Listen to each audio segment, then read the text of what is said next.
สบายดี ขอต้อนรับทุกท่านเข้าสู่รายการสมายคิทเช่นซิมไปยิ้มไปกับพวกเขาสองคนสบายดีชนะโดยนำมาพบว่าพ่อกันถือว่าอาทิตย์นี้เขาก็ยังได้อยู่ที่บาซาบีเนาะถึงเป็นตลาดแห่งใหญ่อยู่ในประเทศลาวเลยกับว่าเขาใช้เวลาหลายชั่วโมงเลยเพราะว่าหลายมือมาได้ตลอดเจ้าโดยเนาะแล้วว่ามื้อนี้เขามีอีกหนึ่งเมนูที่จะนำเสนอนั่นก็คือเมนูปลานิ้นหนึ่งขิงเนาะจะเป็นอาหารง่ายๆแต่ว่าเขาสามารถเอา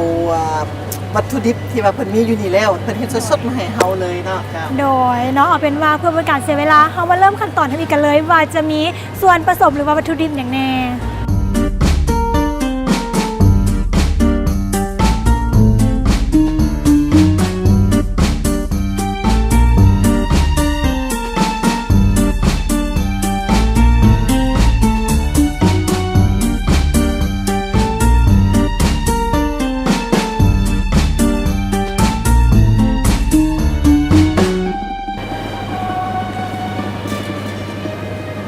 เขานึ่งปลาเป็นนี่เขาใช้เวลา1ปลาประมาณ12 นาทีเนาะ12 นาทีเจ้าเพื่อให้ปลาสุกเขาก็บ่สิบ่ใส่อย่างไรในตัวปลาเขาสิใส่เกลือน้อยนึงโดยว่าง่ายๆคือ1ปลาให้สุกก่อนแล้วเขาจึง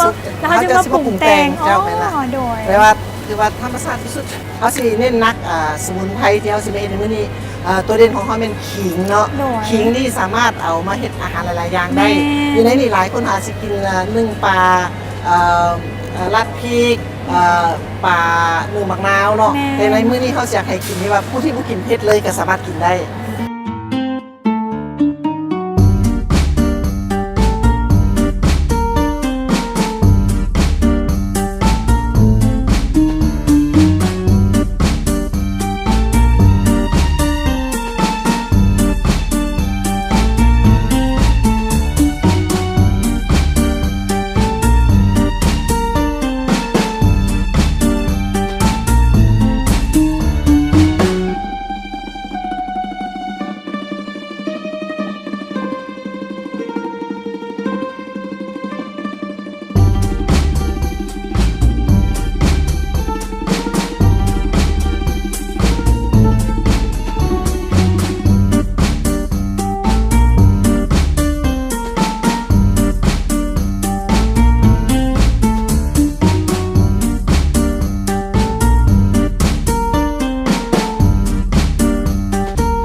ใช้เวลาโดนปันไดที่จะให้แบบป่าจึงแบบโอเค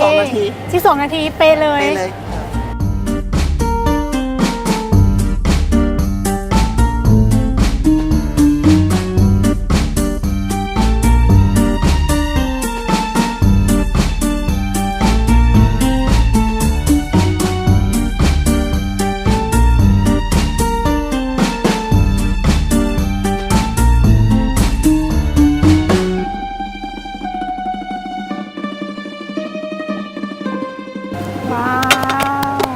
ถือว่าเสร็จสิ้นเป็นที่เรียบร้อยกันแล้วสำหรับเมนู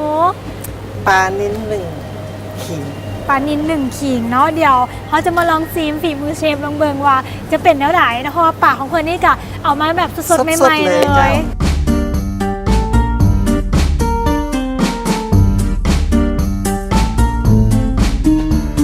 ว้าวน่าแซ่บขนาดเลยเดี๋ยวนิ่มลองซีมเบิ่งว่าจะแซ่บ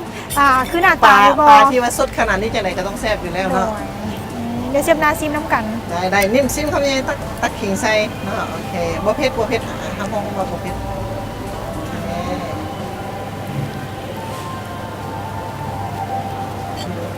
บอกได้คำเดียวว่าเป็นรสชาติที่แบบว่ากลมกล่อมขนาดเลยและที่สำคัญแบบว่า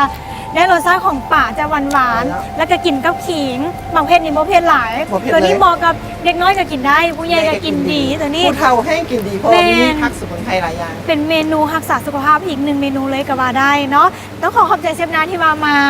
ปรุงแต่งให้นิ่มได้ชิมอีก1เมนูตอนนี้เนาะ และตอนนี้เวลาของพวกเขาก็ใกล้จะหมดลงแล้วนะก่อนจากลากันไปต้องขอขอบใจบาซาบี้เนาะเป็นตลาดใหญ่ในประเทศลาวของพวกเขาเลยก็ว่าได้เนาะเป็นศูนย์รวมของวัตถุดิบต่างๆว่าจะเป็นทั้งของสดของแห้งมาบอลเดี่ยวถือว่าจบครบเครื่องกันเลยกับบาซาบี้ ขอขอบใจ QP Datacom แล้วก็ CSC ที่ให้การอุปถัมภ์ของเขาเนาะ และมาฮอนนี่เวลาของพวกเขาได้หมดลงอีหลีแล้วเนาะพบกันใหม่ในอีพีหน้าว่าเขาจะมีเมนูอย่างเด็ดๆแซ่บๆถ้าติดตามกันได้สำหรับมื้อนี้สบายดีสมายคิทเช่น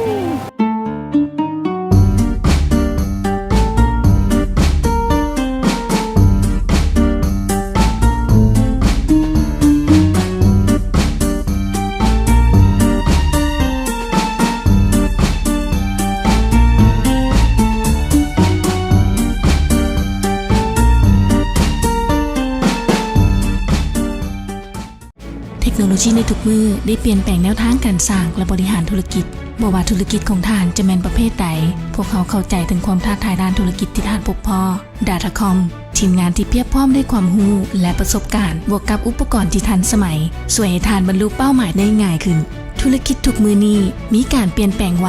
เทคโนโลยีของท่านยิ่งต้องไวกว่าให้ Datacom ช่วยท่านสร้างแวดล้อม IT ที่ทันสมัยเพื่อให้ท่านพร้อมรับมือกับความท้าทายของโลกธุรกิจได้อย่างอุ่นใจDatacom พาร์ทเนอร์ด้าน IT ของท่าน